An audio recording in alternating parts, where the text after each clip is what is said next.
Hello and welcome back to the Bible College here at Bethel Baptist Institute. We are going to get into our next lesson in the course of study on the ministry of music. Today's lesson is going to be about the do's and the don'ts, and you will find that we did not do a hymnology session in this class today. We had a little bit of a mix-up with our previous class and the recordings of it, so I'm here today to make this recording special for you folks out in Stamford, Nebraska, and also for those of you that are viewing on YouTube via the internet. Our next lesson is going to be on the do's and don'ts of music ministry. And just like anything else, when you're dealing with a job, a career, or any kind of position whatsoever that has responsibilities, in order to know how to do that position well and to do it properly, it's really important to understand what you should do, what your boundaries and limitations are to what you're supposed to do, but also it's good to know what you aren't supposed to do. One of the things I mentioned in a previous class setting was that it's very important to sit down with your pastor as the music director and find out specifically from him just what your job entails. Perhaps the church may be expecting you to be the person that heads up the Christmas play, and you didn't know that.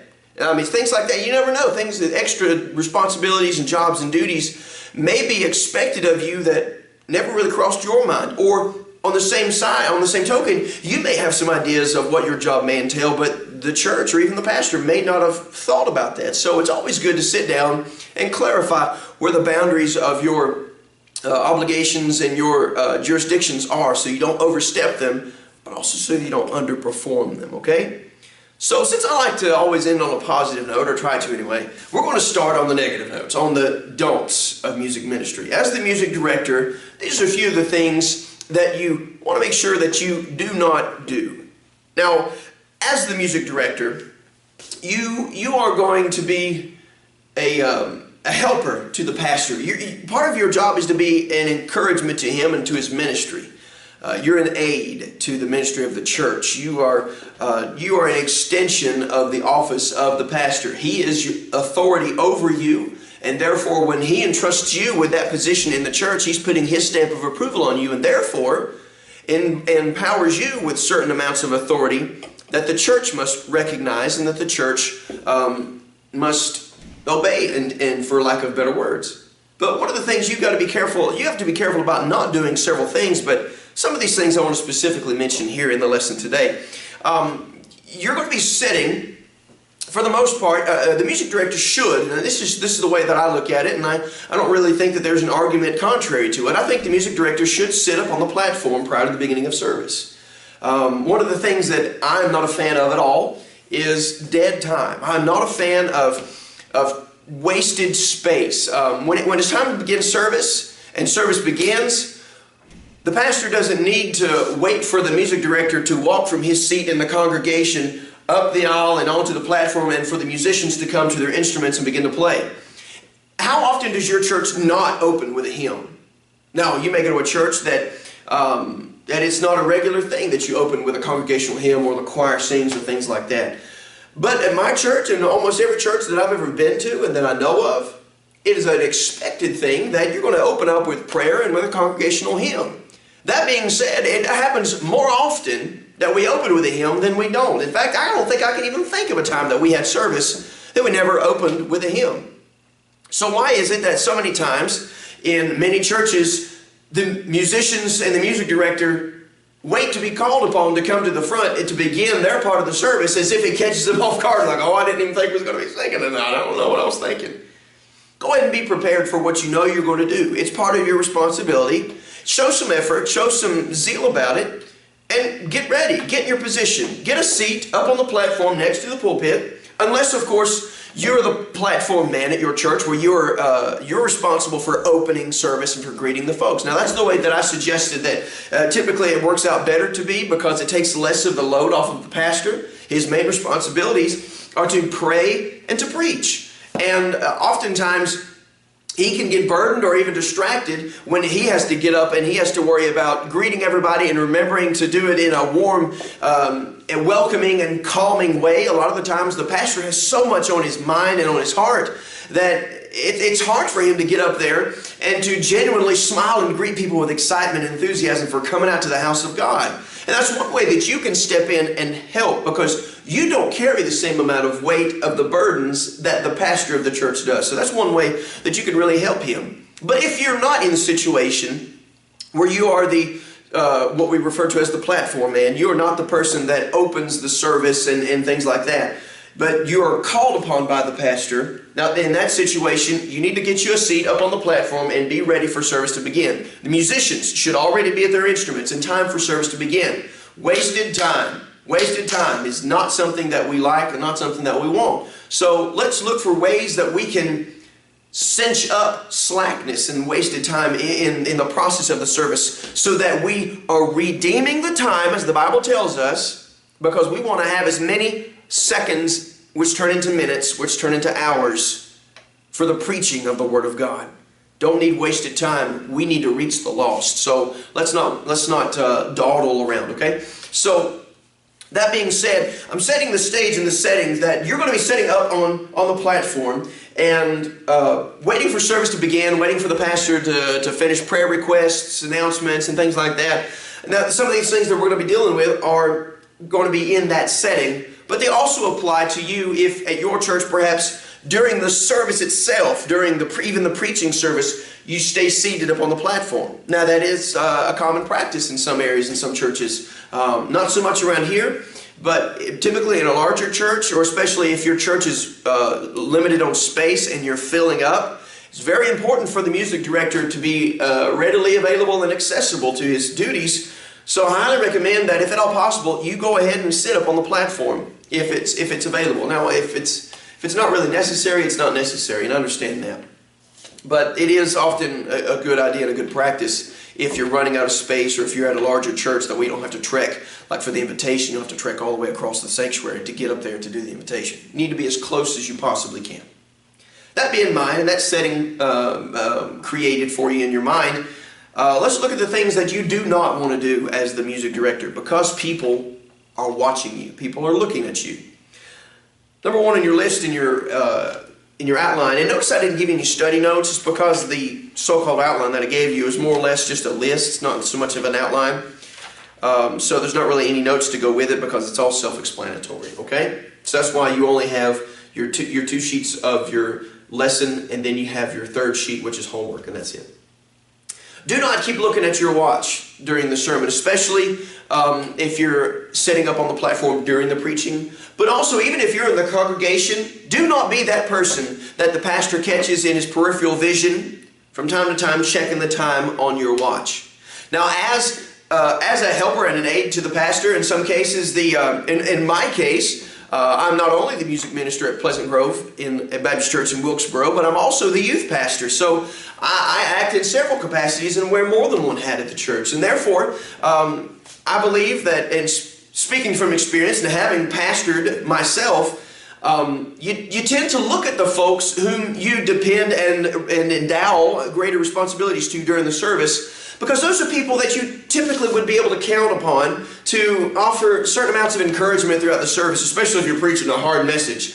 I always found that I would look at some of my deacons or even Sunday school teachers or my choir leader when I was pastoring at Mount Zion Baptist Church, that I would be looking to them to get some help, a couple of amens from them, to encourage me to keep going, preaching good, and that sort of thing, And so you'll find that your pastor does that with you, whether you realize it or not. He does. It may be a quick glance and you may not catch it, but the point is he does look to those who he trusts and gets help and assistance in the ministry from, especially during the preaching of the service. So don't be guilty of looking at your watch all the time, because that makes him feel like you're disconnected and that you don't care. It causes the man of God to be discouraged, and it can grieve the Holy Spirit of God. Just that one little act of you looking at your watch, and it may be innocent. You may not even thinking, golly, I hope he'd hurry up and get done. My soul, why is he preaching so long today? Here we go again. That's not. You may not have even had that intention. But the devil can use that one little act to disrupt the service and to grieve the Spirit, and to also cause a stumbling block before your pastor. So my rule of thumb has always been start on time and end when you're finished. There is no set time for service to begin. We want to have a set time for collective worship, yes, to begin. But we can't have a set time for collective worship to end, because the Lord may have other things that we aren't aware of to begin with ordered in the service. Testimonies may break out. People may go to the altar and get help from God. People may be getting saved. What if you've got 50 people that are testifying, getting saved, and you've got people singing, and the service just completely goes in a direction that you can't contain in a box, and at 12 o'clock somebody blows an air horn and throws the flag and says, okay, that's enough worship for the day. Let's go get some lunch. Silly as that sounds, that really is the attitude a lot of people have. And it's really sad. But you see, that's the attitude that we portray when we watch our watches. We've got to be careful about that, because we can do more harm than good from that one little act, okay? Also, be careful not to fiddle with things like tying your shoes. Be careful not to adjust your clothing, your necktie, things like that, and excessive scratching especially. You know, it's not very gentlemanlike or ladylike for it to be scratching in public anyway. But also be careful not to spend a whole lot of time in texting and using your phone. That's not a good idea, especially if you're in front and people are watching you during the service, waiting for service to begin. Try to take all that care of that stuff in the side, out of the public eye. When you're sitting up front, you need to be poised. You need to present yourself well and be relaxed and ready to go. Be prepared to get started when it's time for service to begin. And once service begins, it's time to focus on who has the floor. Whoever is in the pulpit, whether it be the pastor or if you can't be tying your shoes. Either way, whether you're in the pulpit or not, don't be worried about that stuff. You need to take care of that before service begins, okay? And the best thing for you to do is to sit there with and be relaxed in your appearance and your body language. Go ahead and cross your leg and just be ready to go. Don't be all hunched forward like you're anxiously anticipating, you know, a birthday present, and don't be all slouched back with your legs spread out and all that stuff, telling the world your body language revealing that you're just laid back and you can't wait to get out of here. You're not engaged and things like that. You need to learn how to cross your legs like a gentleman, to loosely hang your knee across the other knee. You don't need to do it in a perpendicular fashion, because what that does is that reveals the bottom of your shoe, which is in some cultures is very insulting to expose your shoe to someone. I know, but in America it's not that big of a deal, but in some cultures it is a grave insult because shoes are nasty. And you have no idea what you might have been stepping in. But also what it'll do is it could reveal your leg where your socks are too short or something like that. You know, you want to have a good appearance because you're setting the example. Be a gentleman. Learn how to cross your leg like a gentleman. It's not uncomfortable. It's actually very comfortable. It's second nature for me to cross my leg right across the knee and let it hang loosely. It is very nice that way. So make sure you're not fiddling too much. Next of all, don't spend a whole lot of time reading or writing too much during the service. If the pastor's reading out of the Bible, the preacher's reading out of the Bible, read along with him. If he's not, try your best not to be flipping through pages and doing this and doing that. That is one of the most distracting things that can happen, is the rustling sound of pages being turned in the Bible. And if the preacher looks down and sees you reading your Bible, and for some reason you're completely in a different section of the Word of God and you're not even paying attention, that tells me that something's not right in your heart. And that tells the preacher that something's not right with you in your heart. And that can cause a problem. It can cause a distraction. And what's the one thing that we don't want to do? We don't want to be a distraction. We want the focus to be on the Word of God, the man of God, and on Christ. Okay? So don't spend a whole lot of time writing. If you're going to write notes, write notes. Don't write a novel. Write notes. Take notes if you're going to, but do it effectively. So don't spend a whole lot of time reading and writing. Make eye contact. Engage yourself in the message and pay attention. Okay? Now, another thing that I find that a lot of people need to work on, especially, and I do too, I understand that. I'm no exemption to it in this way either. But one of the things that a lot of people need to work on is repeating phrases. A lot of pet phrases or habitual phrases every single time that they get up. Some people say the same thing every time that they get before a crowd. Now, what that does subconsciously to other people is it causes them to think, I wonder how genuine this really is. Because if that's what they say every single time, it's as if they don't really put any thought into it. And you can watch their expression and their body language there again, because that declares so much more about what we're saying, more so than just our words. But you've got to be careful about your repeating phrases, like get up and first thing you say is, okay, let's all turn to page number, or all right, let's all turn to page number. You got to be sure that, or to song number, etc., etc. You know, you got to be sure that you get up there and you're genuine to the people. Don't open the same way every time. If it's your turn to speak, how about getting up and saying, sure, it's good to be in the house of God today. We want to welcome you out to such and such Baptist church, whatever church you go to. And just try to be open. Try to be real. Don't be a robot. Don't use canned, coined phrases that are just beaten to death because they're used over and over and over. Try to be genuine, okay? Don't use your repeated phrases. Avoid vain babblings, the Bible tells us. Not sure if that's the context that it correctly is to be applied, but hey, it works. Because vain babblings makes people think, I mean, this is just a habit. I don't want it to be a habit. This is a joy. It's a privilege, not a habit. Next of all, don't normally stand to the side of the platform in order to lead music. If you're the music leader, you need to be in the middle where everybody can see you and standing behind the pulpit. Because, as you'll see on down here where I put it, do not hold the book. You need to set the book on the pulpit, on the platform there, on the desk, so that you can have your hands in order to lead the singing, to execute holds and to keep the beat with your right hand and things like that, as you'll later learn when we do our classes on the fundamentals of conducting.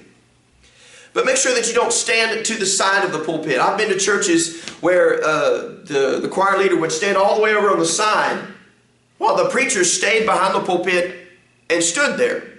Now, there's two things about it. Number one, it's either because it's never been discussed and that's just the way it's always been done. The choir leader's always stood over there, and when that preacher come onto the scene, he just assumed to stay where he was already at because he was already standing over there, and it was never discussed, hey, you need to be standing here because now you're in charge of the congregation and of the service. And when you're done, I'll step in and take over, which is the way it should be done. The other part is, it's not a lot of the time, it's unfortunate if this is the case, but there are a lot of pastors that don't want anybody to stand behind the pulpit but them, so the song leader isn't allowed behind the pulpit. I hope that's not the case for you, wherever you may be. But if it is, you must submit to that. He's the pastor, not you. As disagreeable as that may be, and as much as I don't agree with that, the point is, he's the pastor, you aren't. So you must submit to that. Make the best of what situation you are in, okay?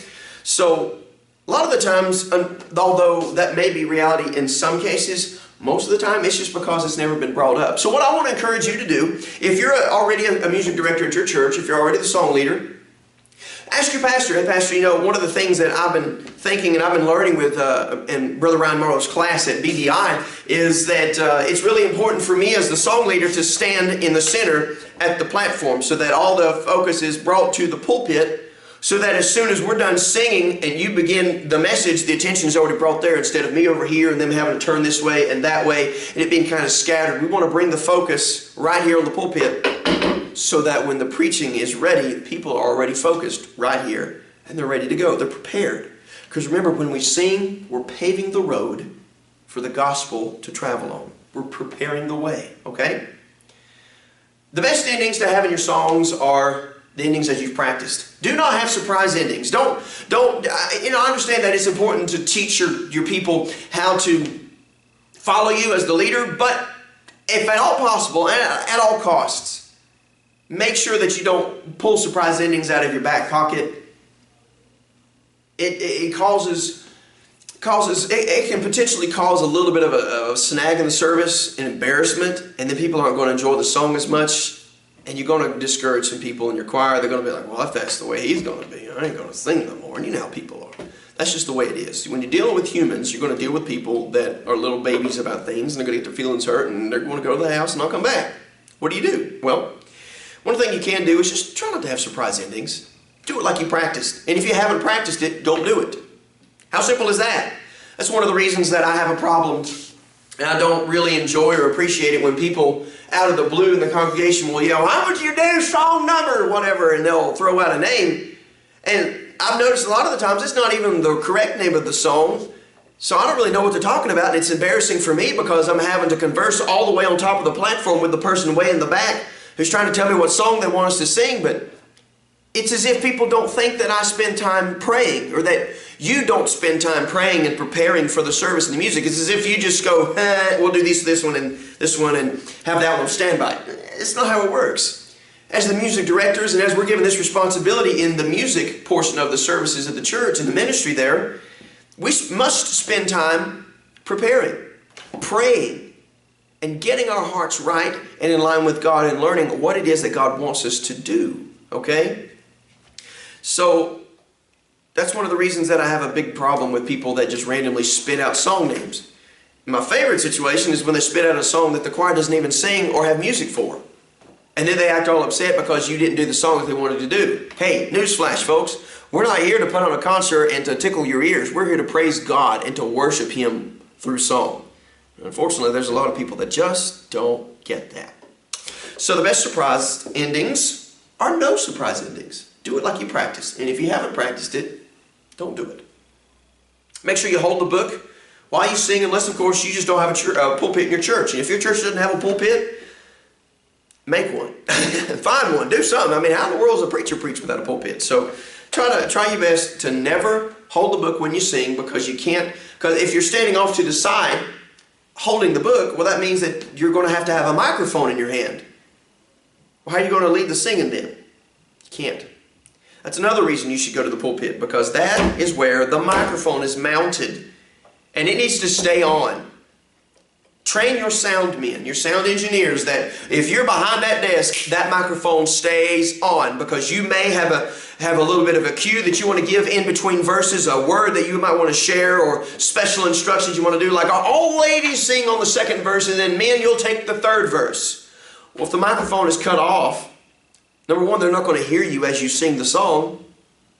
Number two, they're not going to hear the special instructions in between the song.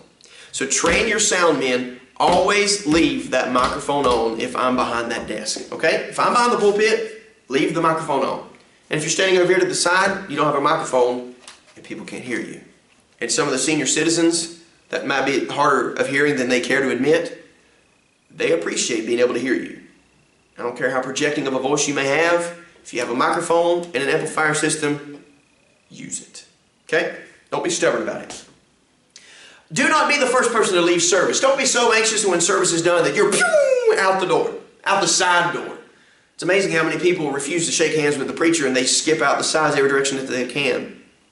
Now, there are times that you may have to leave because you got to go to a family reunion, you've got a dinner that you have to get to somewhere, something going on after church, and you have to skip out quickly. In those instances, as rare as they may be, you do need to let your pastor know ahead of time. Hey, pastor, I am going to have to go ahead and skip out. So please don't think that it's because I didn't appreciate the message or anything like that. Let him know ahead of time. Be courteous. Be courteous. Be thoughtful about your presence and your exits, okay? Let him know if you got to leave early. Don't be the first person to leave. You need to adopt the mentality that you're going to help turn out the lights and lock the doors. Be an encouragement to people and stay around and fellowship a little bit. You know, don't be. Somebody might need to talk to you.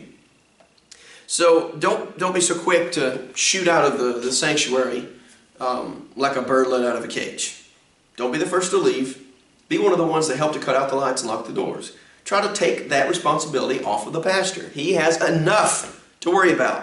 Now, if you've already got somebody in the church that has been endowed with that responsibility and duty, great, let them do it. Let them do it. But be there as if you're there to help. And it might not hurt to help make a round or two to make sure all of the doors are locked in the basement and the wing and things like that. You never know. Be a help, okay? So don't be the first one to leave. Don't be anxious to get out of there. Do not neglect preparation is point J under the do nots of music ministry. Do not neglect preparation. The choir can immediately sense when the conductor is ill prepared for choir practice. The choir can clearly tell if you have not spent time praying and preparing for choir practice and for the next choir performance or singing. I'm careful about using the word performance. I mean, you understand what I mean when I say performance. I'm not so much saying that we're there to put on a show, but we are singing. So performance is one of the, for lack of a better word, but you understand what I'm talking about, okay? That can tell when you're not prepared. And one of the things that we'll get to later on in some of our other classes as we go along this journey is we're going to have a mock choir practice. I'm going to show you one of the ways that you can plan for your choir practice and set up your choir practice and actually put a choir practice on, okay? How to actually execute a choir practice.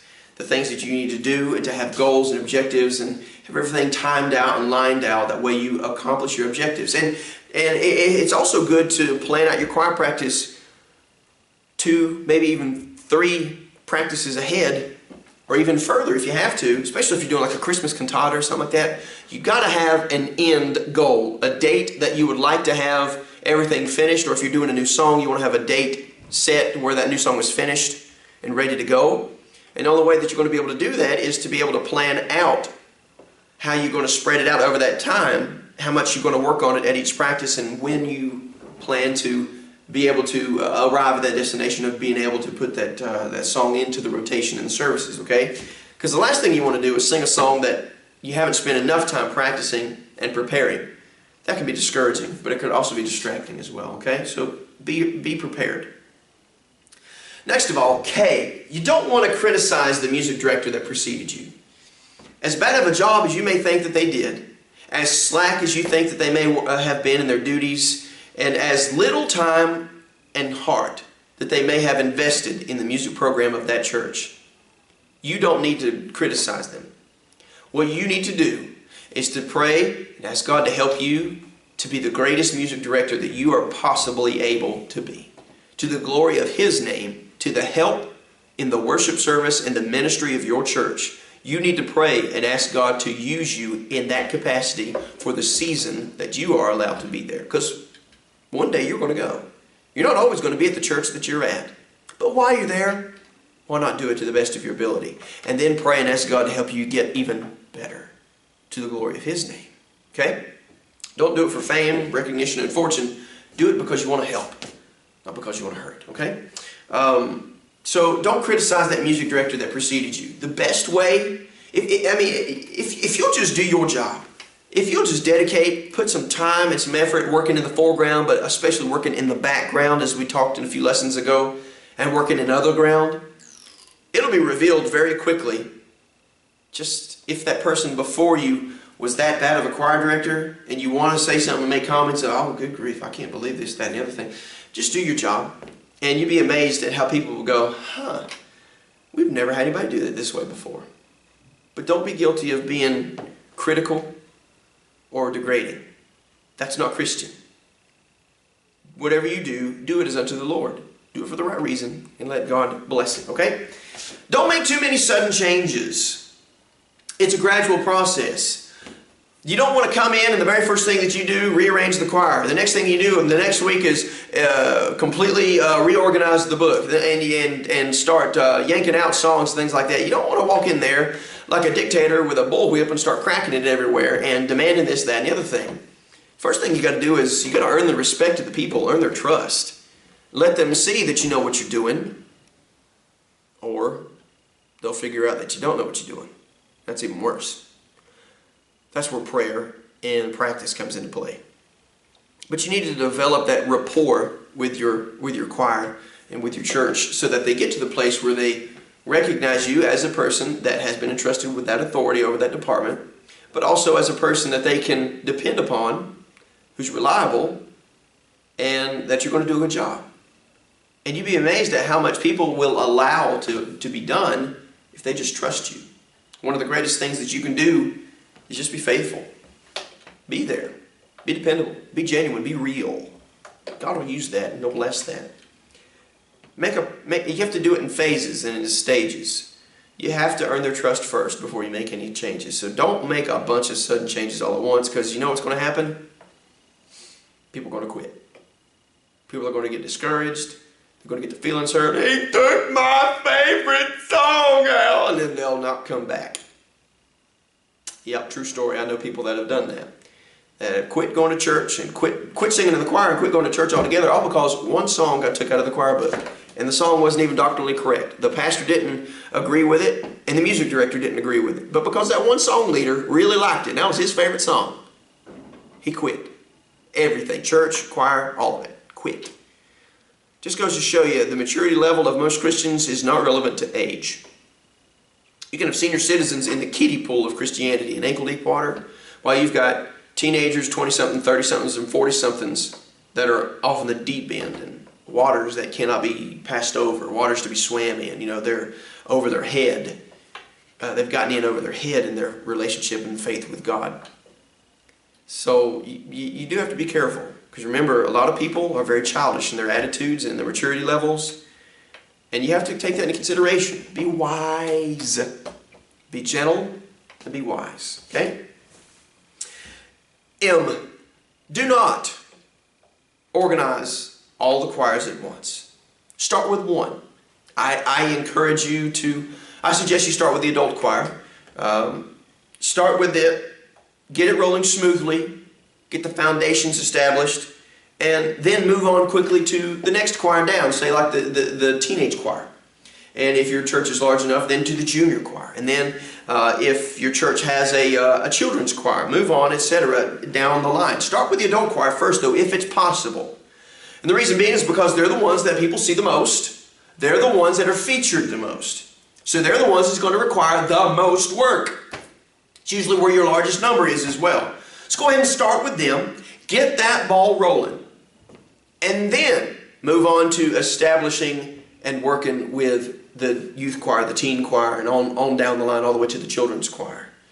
It's very important that you do it in the right process, but you know, I wasn't able to do that. When I first went to the church that I'm currently serving at today, it was an odd transition. I didn't just come on board and come in and take over the music department. It was a transition, and the first thing that I was able to work with was the youth choir. I took what I could get. That's fine, great, and I was happy to do it. So I started with the youth choir, then went to the adult choir. Now I'm working with the children's choir, and I've worked with them for about 2 weeks now, as of today. So you got to start where you can, but if you have the option, have the choice, start with the adult choir, okay? And then make your way down progressively all the way to the little kids, all right? And don't let criticism discourage you. One thing is for sure, you're going to get it. One thing is definitely guaranteed, somebody's not going to agree. Not everybody is going to like the way you do things, the reason you do things. You're going to face opposition. So you need to learn to deal with it. You need to learn to handle it. And we're going to have a class on that coming up here before long. In fact, maybe next week, I'm not sure, possibly. But you need to make sure that you don't let criticism discourage you, because if you're discouraged, the rest of the people get discouraged. Remember, you're the platform man. People are looking at you. If you've got a choir like mine, I've got 75 adults in my adult choir alone. And when we're up there singing, I've got 75 people looking at me, watching me. And I have to make sure that I'm giving it my best. I have to make sure that my heart's right with the Lord. I have to make sure that I'm not nervous and jittery, or that I'm also not sour and solemn. I have to make sure that I'm giving it my best, trying my best, and that God's getting the glory for it all. Okay, so be careful about that. Don't let your personal ideas and tastes dominate the complete music program. Make sure you consider the likes and the dislikes of others in your planning of the music. One of the examples that I gave in this class when I taught it the other night here at BBI, when we weren't able to have it recorded, was that in our area where we live, Southern gospel and bluegrass gospel type of music is what is most common in most churches. And that's all fine and good and well and just dandy, you know, there's nothing wrong with that. But unfortunately, a lot of churches stop there because they think that that's the only kind of music that their church should have. Now, before I go any further, let me explain to you that I'm not advocating again for contemporary music. Now, you know well and good, if you've been taking this series of lessons, we had an entire lesson that was devoted to what is wrong with contemporary Christian music and how much I am against contemporary Christian music. So I'm not saying that you should open your mind and broaden your spectrum to allow praise and worship and contemporary Christian music, Christian rock and garbage like that to get in your church. That's not what I'm talking about. What I am talking about is not closing the doors and closing your mind to anything but Southern gospel and bluegrass music. If your mind and your heart and the doors to your music program is closed to anything but those things, you're really missing out. For example, if that's the attitude that you have, you would never sing "It Is Well With My Soul" in your church, because it's not a Southern gospel nor a bluegrass song. Your church would not be able to utilize and enjoy songs like "How Great Thou Art," because that song is not a bluegrass nor a Southern gospel song. Both of those are of a different style, a different type. They're a lot more solemn and serious, very reflective, and very worshipful, if you will. And so you have to be careful about closing the door and closing your minds. I mean, there's nothing wrong with having a Christmas cantata. God can bless those and use those in great and powerful ways. They're wonderful. There's nothing wrong with having an Easter cantata. But the biggest thing is you need to know what your church's personality is. Now, one of the dangerous things that could happen is you have somebody that comes in that's used to the, I don't really know what the right way of saying it, more of the sacred style, downtown First Baptist Church kind of music, like when you go to a really large church and they have the octavo format, where they have the leaflet booklets instead of just sheet music. They have the multi-page leaflet books that they sing out of that are really proper and very large, grand scale arrangements of the songs that they say. Those things are wonderful. I love them. I love to sing them. I love to listen to them. But if that was the way that a music director was raised, and he goes into a church that basically only sings bluegrass and Southern gospel songs, one of the worst things that he can do is try to shove the style that he grew up on and loves down the throat of these people. You got to know the personality of your church. You have to respect the personality, because every church has a different personality. Every church is different in many ways because of the people that make it up. Now, does that mean that he should never try to introduce that to them? Absolutely not. He should, because balance is very important in the overall music program of the church. Because there are people that, be honest with you, they might not be all that crazy about Southern gospel or about bluegrass style, but they would love the cantata style. They would love the more formal, sacred music style. They may enjoy that more than do the bluegrass. Is it fair to just sing the bluegrass because that's what a lot of people like? Well, no, you've got other people that would appreciate other kinds, so sing songs like "How Great Thou Art" and "It Is Well With My Soul," and instead of just singing songs like "When the Roll Is Called Up Yonder" and things like that. Sing it all, because it's all wonderful. And if God blesses it, it's all useful. But don't let your personal tastes dominate the music program. You're going to make enemies. It's going to cause divisions. And the next thing you know, people are going to quit. And that's the way it is. People get upset and they quit. That's just how it goes. So don't let your personal ideas dominate. P, do not overlook the other departments that are part of the church work. You must realize that the people who are involved in the music program are also involved in other areas of the church work. So they must give time to their other responsibilities. Try not to cause their loyalties to be divided or force them to choose between two positions in which they're serving Christ. You have to keep in mind that people in your church are trying to serve God in other ways. They may be, I don't really know what examples to give you other than like if your church has nightly activities and programs going on, depending, like if you have a weekly gathering of the senior citizens, the men, the women, the children, teens, stuff like that. Sunday school, special outings and things like that. You know, you have to be flexible. You have to be flexible. You can't be overbearing and demanding and say, well, bless God, if you're going to be in this choir, you can't do that and you can't do this. You know, kind of like a lot of high schools, if you're going to be in the marching band, you can't play sports because they not only have class for band, but they also have marching band practice out on the ball field after school. Very thankful that that was not the way Fred McCall did it at North Oaks High School in Hayes, North Carolina, because I was able to still play sports and be in the band. I ran cross country, but also loved playing the trumpet and the tuba in the band. And I appreciate that about the way that he did it. Whereas other schools, you have to choose.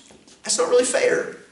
So, to me at least. I mean, you may think that you may have just reasons for it and whatever, but the point is, as the music director of your church, you've got to be considerate that people are going to be involved in other areas of the church ministry. Do not give them an ultimatum or make them feel like they must choose between the choir or something else, okay? Be considerate. Q, Do not allow your time to be used by too many duties outside the church.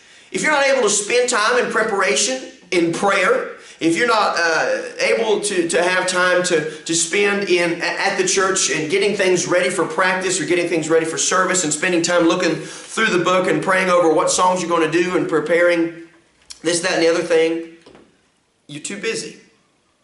You're either not able to fulfill the obligations and duties of your position, or you got too many irons in the fire you need to cut back on so that you can do your position. And trust me, there is nothing more important than God's work. Now, you may be in a volunteer capacity at your church. You may not be salaried at all or compensated at all for your work. Does that mean that you should not feel as obligated to your duties? No. Whether you're full-time, part-time, or volunteer, you do it with your heart.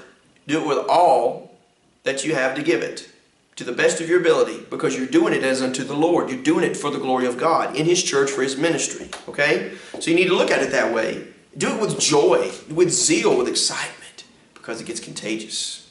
Okay? Allow your time to be used by too many duties outside the church. Do not do that. Last of all, we'll finish up our lesson right here. Last of all, and we'll do the second half on the do's. We'll actually do that next week, okay? Do not lose the spirit of humility. And if you remind yourself every single day that it is a privilege, it's a blessing, it is an honor that you get to come in and take part in the ministry of your church, that you have been entrusted by God, by your pastor, and by your church to take on the leadership role of being music director. Do not take that lightly. It's a big deal. But it also means that you have a long way to fall if you mess up. So keep your life right, keep your heart right, and do it right. It's never wrong to do right. Anything worth doing is worth doing, say it with me, right. Yes, sir, absolutely. Don't lose the spirit of humility. You should be thankful and feel privileged, because it is not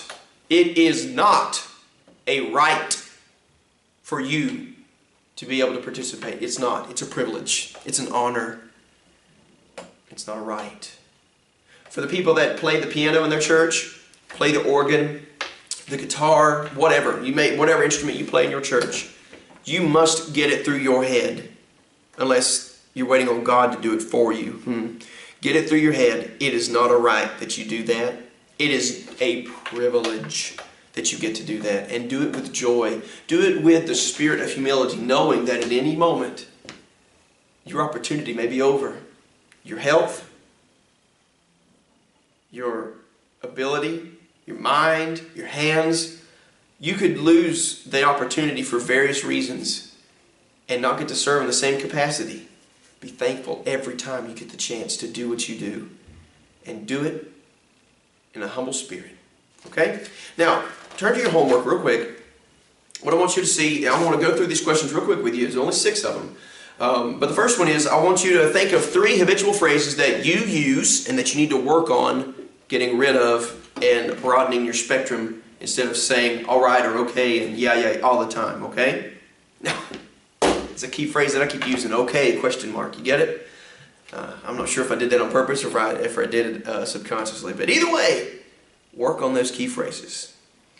And if you can't think of any that you might have, if you're that perfect of a person, try to think of some that your pastor might use, or that if you're not the music director at your church yet, maybe you could think of some things that your choir director does.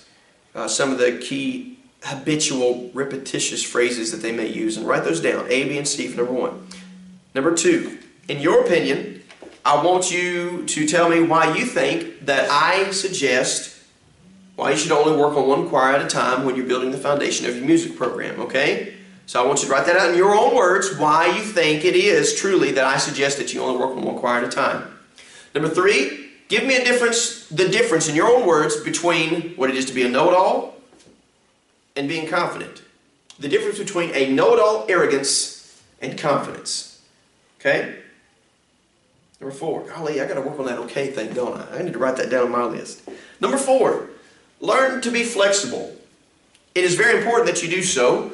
I want you to give me a situation that you have experienced in church, or if you can't think of anything, create for me a hypothetical scenario in which the need for flexibility was necessary to overcome an obstacle in the service. For example, I'll give you an example here. There was a crusade, or I believe it was Billy Sunday that was preaching at, and the man that traveled with him as his music director was on the stage, on the platform. The service was running late for beginning because Preacher Sunday hadn't arrived yet. So the people were getting rather antsy. There was probably 10,000 people there. They were in a stadium, and it was getting a little bit out of control because they were actually starting to stamp their feet and things like that because it was running late. They wanted to see the preacher, and they were ready to get started, and it was running really behind. It was really bad how late it was. And it was getting to the point where it was causing a lot of vibrations and a lot of noise. And, back in those days, the stadiums might not have been built as stable as ours. And, you got 10,000 people stomping. You could cause the place to collapse, possibly. You don't know.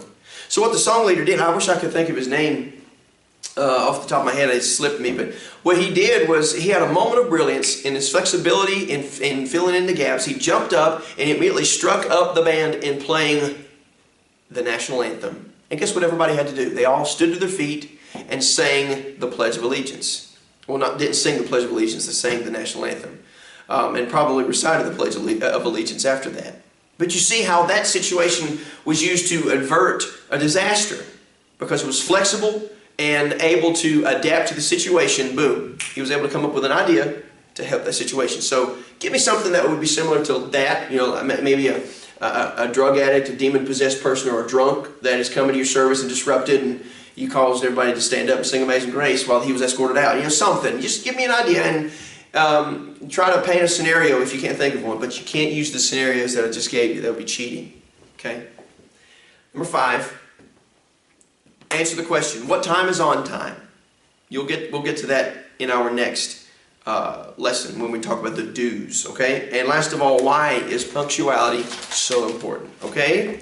Thank you very much for your attention. Thank you for being here and taking time and learning with us here at Bethel Baptist Institute. I'm Brother Ryan Marlow, and I appreciate all of you out in Stamford, Nebraska, and all of you that are also doing this course via correspondence that have found our YouTube channel for Bethel Baptist Institute. May God bless you. Thank you very much.